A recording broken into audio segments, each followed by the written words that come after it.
मायक्का देवी यात्रेसाठी धनगर बांधवांची बैलगाडी यात्रा. चिंचली रायबाग ग्रामीण, कर्नाटक येथे परंपरेचा जिवंत वारसा. मायक्का देवीच्या यात्रेनिमित्त दरवर्षी फेब्रुवारी महिन्यात पश्चिम महाराष्ट्रातील विविध भागातून हजारो धनगर बांधव मोठ्या श्रद्धेने कर्नाटक राज्यातील बेळगाव जिल्ह्यातील चिंचली रायबाग ग्रामीण येथे असलेल्या मायक्का देवीच्या दर्शनासाठी निघतात.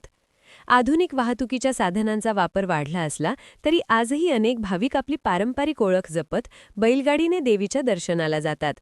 वरील छायाचित्रात दिसून येते की धनगर समाजातील बांधव पारंपरिक पद्धतीने सजवलेल्या बैलगाड्यांमधून चिंचली रायबाग ग्रामीण, कर्नाटक येथे असलेल्या मायक्का देवीच्या यात्रेसाठी प्रवास करत आहेत. बैलगाडी ही केवळ प्रवासाचे साधन नसून धनगर समाजाच्या संस्कृतीचे, कष्टाचे व अस्मितेचे प्रतीक मानली जाते. या यात्रेदरम्यान भाविक देवीच्या नावाचा जयघोष करत, भक्तिगीत गात व एकमेकांना मदतीचा हात देत अनेक दिवसांचा प्रवास पूर्ण करतात.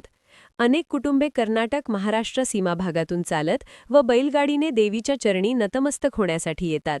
मायक्का देवीवरील अपार श्रद्धेमुळे ही यात्रा केवळ धार्मिकच नव्हे तर सामाजिक एकतेचे आणि परंपरेचे प्रतीक ठरते.